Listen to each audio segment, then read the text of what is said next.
Okay, what the heck happened to the stock of CrowdStrike today? It's the best-of-breed cybersecurity outfit that saw its stock plunge over 6%. At one point, it was down 8% in response to last night's earnings report. Okay, CrowdStrike delivered a nice top and bottom line beat, but they also gave softer-than-expected earnings guidance for both the current quarter and the full year. Now, we're talking about a big hit versus what Wall Street was looking for. Got to be sure if that's the case, though. Plus, the stock had run up 94% from its August lows through last night. So you could argue it's priced for perfection. No wonder it pulled back 6%. So is this a chance to buy a great company on the cheap? Or do we need to be worried about that forecast? Let's take a closer look with George Kurtz. He's the founder and CEO of CrowdStrike to find out what the heck is going on. Mr. Kurtz, welcome back to Mad Money. Great to be here, Jim. Okay, so, George, first, I'm congratulating you because I'll tell you why. You turned in a record full-year operating income, net income, and reached $1 billion in free cash flow for the first time in a fiscal year. This tells me that your business is darn healthy. How are you able to turn a record year despite the bumps along the way, including one that we know that was a glitch that really hurt the company? Well, Jim, as we talked about, we spent a lot of time with our customers around the world, making sure that they were taken care of, and it paid off. Part of our approach was our customer commitment packages, where we actually worked with impacted customers and showed them our commitment to them. And what it turned out was they actually bought more as we delivered these packages. And that also showed up in our flex licensing. This is one of the things that you and I spent some time on. The ability to take a flex deal, which is a new licensing model, and upsize what would have been a much smaller deal, by orders of magnitudes, has resulted in fantastic results for the quarter and the year, despite a lot of challenging headwinds. And if you look at what we delivered this quarter, $32 million ARR beat over consensus, given still the challenges that we had to go through, I think was fantastic. Repeatedly in the conference call, the consumer commitment package that you're dropping, because why give that stuff away, what suggested to people that things are still not good, that some of these contracts are going to go away. You just basically told me that it's very good, and yet the analysts, many of them didn't buy it, George.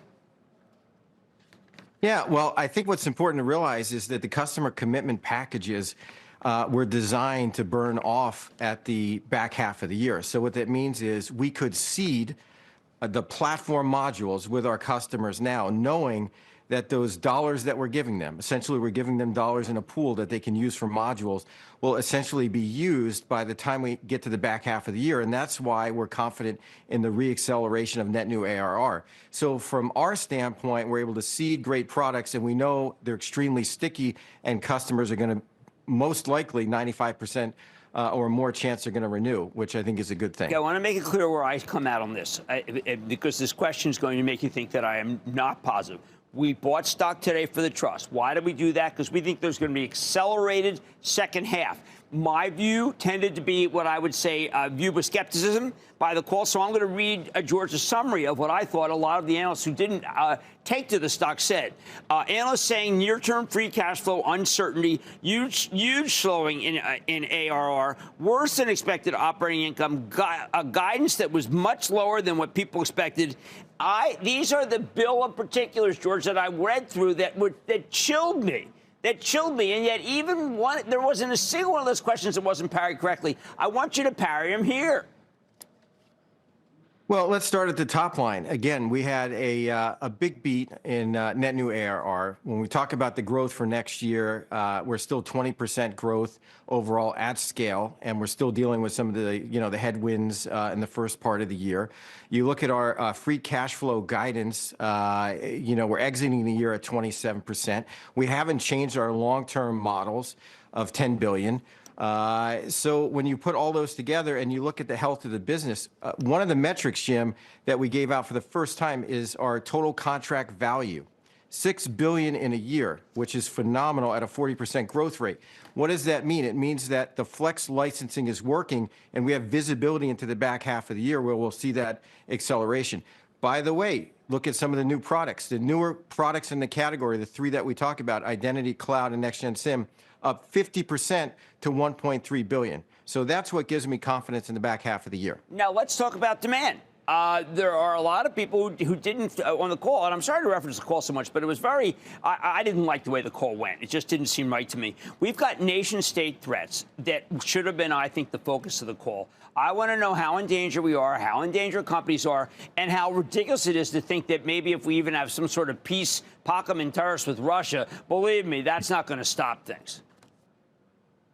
Jim, here's what you have to keep in mind. Whenever there's geopolitical tensions, and I would argue there's a lot of them right now, this actually drives more activity in the threat environment. Adversaries get more active, nation-state adversaries get more active, and certainly in the confusion of that, you have the e-criminals that come out. So the environment is only going to get worse. We talked about this in our annual threat report. Some of the breakout times that we're seeing are 51 seconds, meaning someone gets on a system and in 51 seconds they can break out and move somewhere else in your network. We haven't seen that speed in the past. So I think it's only going to get worse from a threat perspective. And when we look at where we are today, it means that security is going to be even more important, particularly to governments around the world. And CrowdStrike can be a big beneficiary of that. Okay, so let's say a North Korean agent. I decide, you know what, I'm going to pose as a bad guy. I mean, it's like the Manchurian candidate. Can I get in? Can I just, with remote work, can I get in, burrow in, find out everything I need, and steal everything? Absolutely. This is something that we talked about. We actually found this out and wrote a paper about this really before anyone was talking about it. And that was the North Koreans were actually applying for jobs at companies that you interview them all the time around the globe, and basically getting their operatives hired as remote workers. And in this remote work environment, sometimes they never show up to work. People don't see them on Zoom. And as soon as you ship them a laptop, they turn around and they ship it to a laptop farm where it's then controlled by operatives in North Korea. We identified this using our AI technology called Signal well over a year ago. And we went out to many customers and we said, we think there's a problem that you've hired a North Korean. And you know what? We were right. And our customers remembered that. And CEO after CEO that I meet had one thank me over the weekend for being able to do that. The only company that was able to do that for them.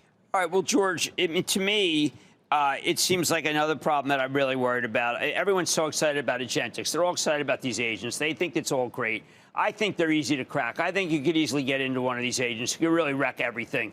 People are very glib about it. What are you doing about it? Jim, you have to look at where we are in this journey and where we are from a security and a technology cycle. Just go back in time a little bit. You had mainframes, you had PCs, you had client server, you had mobile, you had cloud. Now you have agentic AI, right? Each one of those seismic movements required new security. And there's going to be a whole wave of new security technologies coming out, some of which CrowdStrike are pioneering. And there's going to be a new wave of buying and securing everything from gathering the data to training the data to doing the inference to actually building the agentic AI agents and delivering the workflows. That's all going to have to be secured and controlled. And that will be another wave of growth for the entire security industry, including CrowdStrike. Are the negative analysts looking at CrowdStrike now versus what it might be able to produce for companies a year from now? Well, again, coming out of the incident, we talked about some of the headwinds. I think we've made tremendous progress just in 6 months. And we talked about the visibility as we get to the back half of the year. So I feel really good about the business. I look at the interactions I have with customers. I look at the products that they're buying. I look at the demand environment. I look at the threat environment and put all that together.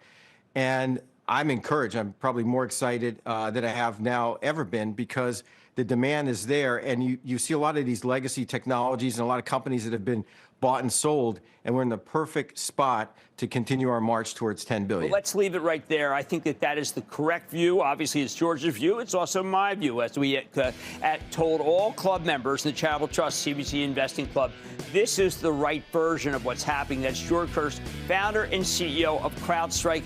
This man has never, ever been wrong when it's come on the show. That's how I feel about it. Mad Money's back after the break. Thank you, George.